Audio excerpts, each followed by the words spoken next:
Movie reviews. The Two Popes, the new film by Fernando Meirelles, who was the director of City of God and The Constant Gardener. And it is the latest Netflix release that is getting some Oscar buzz. It stars Anthony Hopkins and Jonathan Pryce as the two popes, Pope Benedict the 16th and Pope Francis. And the movie takes place mostly around 2012 when Pope Benedict abruptly resigned and renounced the papacy. And to replace him was Pope Francis, aka Cardinal Jorge Bergoglio, I think is his name in the movie. He's played by Jonathan Pryce. It's probably his name in real life too. It definitely his name is Jonathan Pryce in real life. Yeah.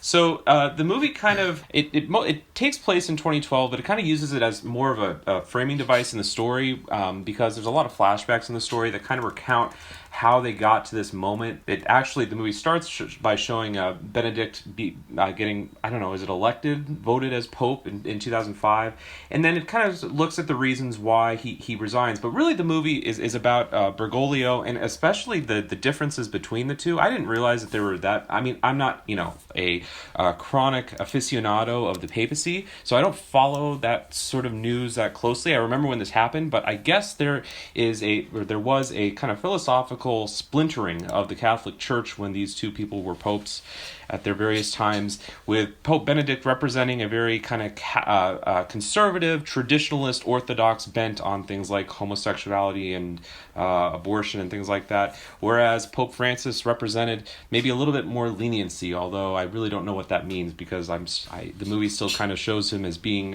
essentially anti-abortion, anti-homosexuality.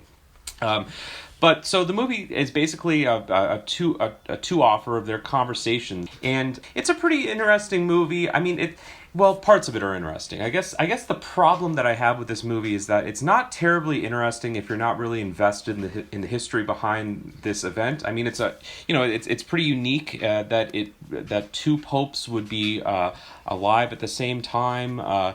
And one pope would be renouncing, and so the movie kind of makes a big deal of that. The conversations between them, I think the movie thinks that they're more interesting than they actually are. There's several scenes where the filmmaker tries to insert the popes interacting with modern like technology, sort of for laughs. The most compelling parts of this movie were looking at Jorge Bergoglio's past, especially his involvement during the Dirty War in Argentina in the 1970s. That should have been its own movie. I mean, that is really kind of fascinating. It would have been a more straightforward biography of him, but he's the more compelling character. Jonathan Pryce is getting some Oscar buzz for this role. He's really good in it. I don't know if it's on the level of being a front runner. I sort of think it's a movie like Frost Nixon. It's a movie that if you know the history behind it, you probably like it more than if you're not too familiar with it. And like Frank Langella for that movie, Jonathan Pryce is an often overlooked actor, so it may be more of a Lifetime Achievement Award than an actual, nomination for the performance. It's a good movie, 3 stars.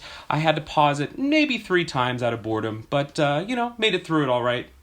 No, it could have been a worse way to spend my Sunday morning. It was better than actually being at church, I'll put it that way. That's the highest praise I can give it.